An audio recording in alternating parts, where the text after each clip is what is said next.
are where is the most center note, you would want to pick either an F sharp or a C or everything in between. Also, another thing to consider is that no matter what key you are playing in, using all white notes, all black notes, all notes in between, that the F sharp note and the C sharp note will have a workable, familiar function of harmony. If you have all black notes and you're looking for one white note to throw in to mix it up, that C note is it.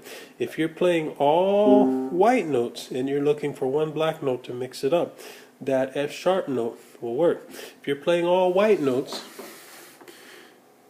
you're looking at the form of the scale that the white notes are in, and that will have a line of symmetry, and it will point to other options. Always let the line of symmetry point you to option. It'll point you to one option.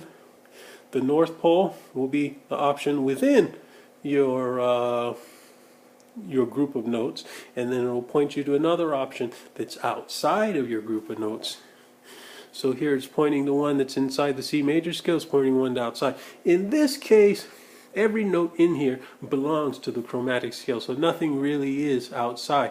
But it's interesting that, being that you have white and black notes, the line of symmetry, the axis, includes one white note and one black note. It's not leaving one or the other unrepresented, and that's balance. And symmetry is all about balance, no matter how you look at it. And you see reciprocal pairing as you go down the rows. You'll see 2 plus 5, and then you'll see a reciprocation of that order. 5 plus 2, and then you'll see 4 plus 3, and then you'll see the reverse of that order. Same thing, it adds up to 7, but in a reverse order of 4 and 3. Then you have 3 and 4. And then here, 6 plus 1, not necessarily a reverse order, but there's a significance of it being in close proximity to a line of symmetry, which doesn't have any reciprocal pair. Even its opposite end here doesn't even match it. But their position in the whole scheme of things is very, very significant, and it serves them better to be unique, not matching each other and not matching anything in between. And it's like magnetism. The South Pole is the South Pole. The North Pole is the North Pole. Or this would be the South Pole. They don't match, and they don't meet. And so this is following that same principle of physics, that this pole doesn't match that pole. If anything, they add up to the same grand total, which everything represents the grand total of 12. And then the refractioning, the schematics of it, is a reflection one side of the other. But where the poles are, they're their own thing. Neither pole is like the other, and neither one is concerned about pairing up like these are, just doing its own thing. That's what magnetism does. If you got a battery, you got a negative and you got a positive. You got one that's doing its own thing and one that's doing something other than the other.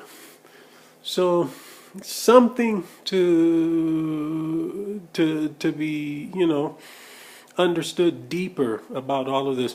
And when I said earlier that this would be an analog representation of the physics, this isn't leading more into math, this is leading more into physics. It would be interesting to get some physics tools and look more into what the sound is doing, the invisible sound, its movements, its vibrations, and all kinds of things like that. But this gives you an insight in how to approach looking at it in calculations and so on. Anyway, there's more diagrams to be put out, more little tricks and nifty little things, but everything is just going to be the same thing. There's line of symmetry, an axis. Very interesting stuff, to me at least. All right.